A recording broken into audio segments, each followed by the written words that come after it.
Шинэ HSK 3 дугаар хувилбарын level 4 буюу HSK 4-ийн үгийг үгсийн дарааллаар өдөр болгон нэг үг тогтооцгоё. 2 дугаар үг. Айшин. За, инэрл хайр, инэрэнгүү хайр, сайхан сэтгэл гэсэн үг байна. 他是一个很有爱心的人. За, та тэр эмэгтэй. 是 бол 一个 нэгэн рен хүний тоолж байна тийм ээ. Нэр үгэнд заавалчгүй тооллого байх хэрэгтэй гэдэг тийм ээ. 很有爱心的人. За, 愛心инэрэнгүү маш сайхан сэтгэлтэй хүн юм аа.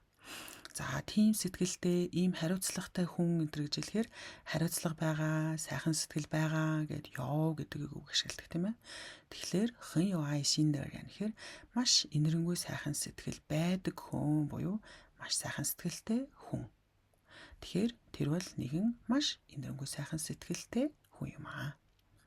Дараагийн өгүүлбэр. 我们应该用爱心帮助需要帮助的人. За, 我们 бид нар 应该 ёстой тэгэх ёстой. 用愛心гэхээр юм гэдэг чинь үндсэн утга нь ашиглах, хэрэглэх гэсэн үг тийм ээ.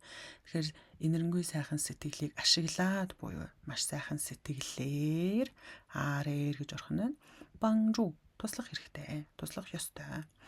За, үйл үг нь эхлээд орно гэсэн бангжу туслана. Хэн туслахын гэхээр шүё бангжу дараа. Хүмүүст туслана. Гол өгүүлбэр нь тийм ээ, бангжу туслана. Хэн туслахын рен хүмүүст. За, хүн гэдэг нь ямар хүн бэ гэдгийг энэ дөг оруулж урд нь тодтголыг оруулж ирдэг тийм ээ. Тэгэхээр ямар хүн бэ гэхээр шүё бангжуда буюу тусламж шаардлагатай хүмүүст бид нар маш сайхан инэрэнгүй сайхан сэтгэлээр тусалж байх ёстой юм аа. За, дараагийн өгүүлбэр. Тэр байнга сайн үйлсийн арга хэмжээнд оролцдог гэнэ. За, өгүүлбэрийг харахад ганцхан үйл үг явж байна тийм ээ. Тэгэхээр тэр байнга оролцдог. Юунд оролцох юм гэхээр сайн үйлсийн арга хэмжээ гэж хэлэх нь тийм ээ. За, анзаарна харъя. 他经常参加爱心活动. За, тэр 经常 байнга 参加оролцдог. Үйл үг нь орж ийн үлэгтэй холбоотой үг нь артаа орно. Юунд оролцох юм? 愛心活动. Сайн үйлсийн арга хэмжээнд. За, жаахан ч гэсэн сайхан сэтгэл дэлхийг өөрчилж чаднаа гэнэ.